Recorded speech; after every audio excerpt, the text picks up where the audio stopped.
Coucou tout le monde. Alors déjà je tiens à m'excuser pour l'éclairage, j'aurais dû faire la vidéo plus tôt et j'ai eu pas mal de trucs à faire et j'ai eu pas mal de coups de fil, donc du coup je la fais que maintenant. Voilà, j'espère qu'on va quand même voir quelque chose. Alors cette vidéo aujourd'hui c'est pour vous faire une revue sur une palette Urban Decay. Donc j'avais fait une revue sur la bambou il y a 2 semaines je crois, et maintenant je vais vous parler de la palette Amo. Voilà. Donc j'ai pris le temps de l'essayer, de tester tous les fards pour vous en parler le mieux possible et pas vous raconter n'importe quoi ou vous dire bah ça c'est bien alors qu'en fait je l'ai pas testé. Donc comme ça on est au courant. Alors cette palette elle est vendue chez Sephora et c'est une palette permanente. Donc permanente dans le sens où vous pouvez la trouver encore n'importe quand, comme la bambou justement. Voilà, donc c'est pas comme les Book of Shadows qui sont en édition limitée. Elle coûte 34 € et elle est vendue comme ça, donc vous avez un pinceau et vous avez rien d'autre en fait, vous n'avez pas de primer potion comme avec la bambou. Voilà. Alors au niveau du packaging, donc elle est beaucoup plus petite que la bambou, comme vous pouvez voir. Hein. Voilà, elle est beaucoup plus petite, donc elle est beaucoup plus pratique aussi à emmener pour voyager du coup, parce que celle-là, il y a quand même un risque qu'elle s'ouvre un petit peu même si c'est aimanté. Donc celle-là est beaucoup plus pratique. Toujours au niveau de la praticité, vous avez un miroir, donc le miroir, voilà, c'est aussi pas mal pour se maquiller. L'autre, on ne pouvait pas du tout se remaquiller avec le petit miroir, donc là c'est bien, on peut se maquiller avec. Vous avez un pinceau en baume mousse, voilà, donc bon ça sert pas à grand chose. Moi je m'en suis servi une fois pour estomper, mais bon, 2 embaumes mousse. Et vous avez donc 10 fards à paupières. Alors, donc chez Sephora elle coûte 34 €. Voilà, moi je l'ai pas acheté chez Sephora, je l'ai racheté à une fille chez Beauté Test et je l'ai eu à 22,50 €. Donc voilà, j'ai fait quand même une affaire parce qu'elle est quand même assez chère. Et surtout à 34 € elle n'a pas de primer potion, alors que la bambou à 35 € il y a une primer potion. Donc ça je trouve ça un petit peu dérangeant. Voilà. Alors pour vous parler des fards à paupières, donc je les ai tous testés. Par rapport à la bambou, il y a 2 fards qu'on peut retrouver. Donc on peut retrouver le Oil Slick et le Grifter. Donc voilà, un noir pailleté et un rose pailleté. Alors ensuite, vous avez toujours des fards assez pailletés. Donc par exemple celui-là, le Mao Wowi qui est pailleté. Le Polyester Bright qui est un blanc pailleté, moins que le Uzi quand même, mais quand même pas mal. Le Grifter donc qui est très pailleté. Oil Slick est pailleté, mais franchement c'est pas dérangeant. Les autres ça va, Chopper est assez pailleté également, mais ça va. Alors dans l'ensemble c'est quand même une palette assez intéressante parce que vous avez des couleurs mat comme Smog, Mildew et Sin qui sont vachement agréables à travailler parce qu'on peut les mélanger avec des couleurs plus pailletées et du coup ça fait vraiment un rendu sympa. Donc voilà, moi j'adore vraiment cette couleur qui est Mildew, qui est un vert kaki mat, et j'en avais absolument aucun dans toutes mes palettes. J'en avais un dans la palette ci qui était métallisé, donc irisé, et celui-là il n'est pas du tout irisé et il est vraiment très bien. Donc ça c'est mon coup de cœur sur cette palette, c'est ce fard là. Voilà. Pour utiliser un highlighter dans cette palette, c'est un peu le même problème que sur la palette bambou Urban Decay avec le fard Uzi qui était très pailleté et on ne pouvait pas s'en servir d'highlighter. Polyester Bright est un peu moins chargé en fait en paillettes, donc on peut l'utiliser en highlighter, mais franchement il faut vraiment bien retirer les paillettes avant de s'en servir parce qu'il y a vite moyen aussi d'avoir des chutes et c'est pas très beau. Donc un peu mieux au niveau des paillettes, mais difficile quand même de se servir en highlighter. Donc ça c'est un petit peu le reproche de cette palette, encore au niveau de l'highlighter, un peu trop de paillettes dedans. Ensuite vous avez quand même des couleurs qui sont axées sur l'automne, donc vous voyez c'est quand même des couleurs assez sombres à part Shattered qui est bleu, voilà, ciel quoi.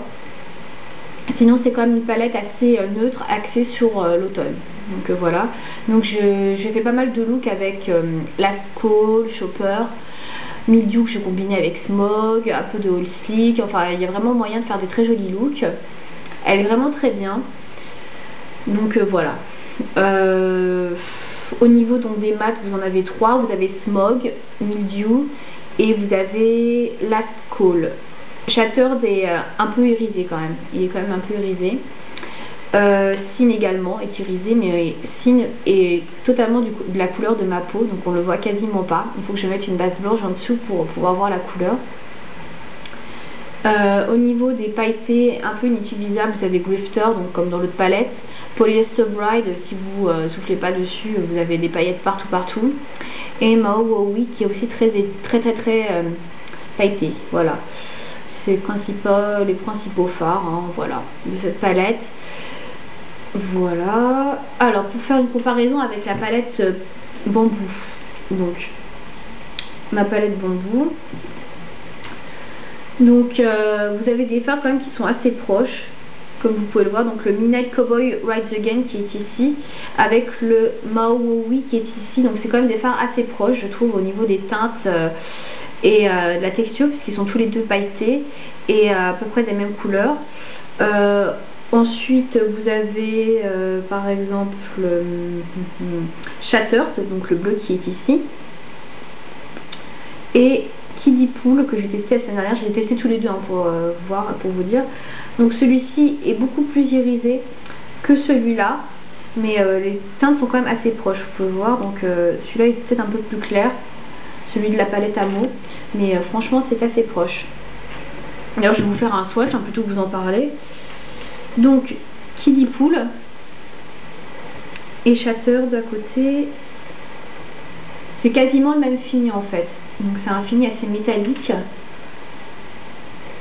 Donc c'est quand même assez, voilà. Donc ici vous avez Kiddie Pool et ici vous avez Shattered. Donc je vais vous les étaler un peu.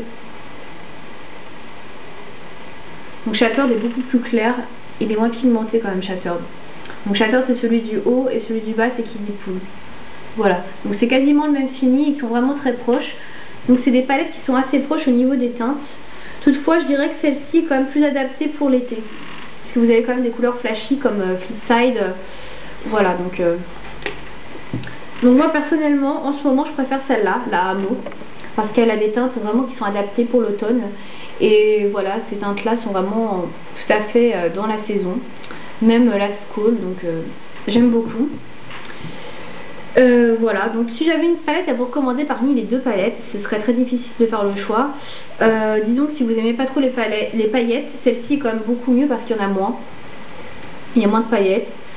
Par contre les couleurs sont beaucoup plus sombres, c'est beaucoup plus automnal. Si vous aimez les couleurs un peu plus vives, il faut mieux que vous preniez celle-là. Donc voilà. Aussi vous avez un pinceau avec des poils, là vous avez un pinceau mousse, donc ça c'est pas top. Pour 1 € de plus sur la bambou, vous avez une primer potion ou une mini, hein.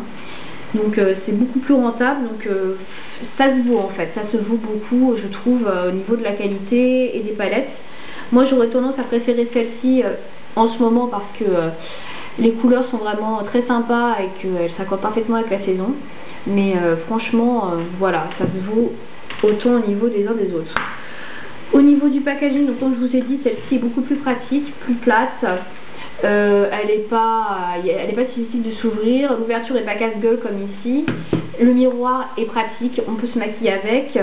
Voilà, au niveau du packaging, bah après c'est selon nos goûts, hein. Donc voilà, hein. Là c'est la Amo. Moi je la trouve magnifique parce qu'elle est noire avec du violet, j'adore ces couleurs. Donc, et après c'est chacun ses goûts. Et celle-là bah, j'adore également, donc je pourrais pas choisir en fait entre les deux. Ou je choisirais plutôt la bambou en fait. Voilà.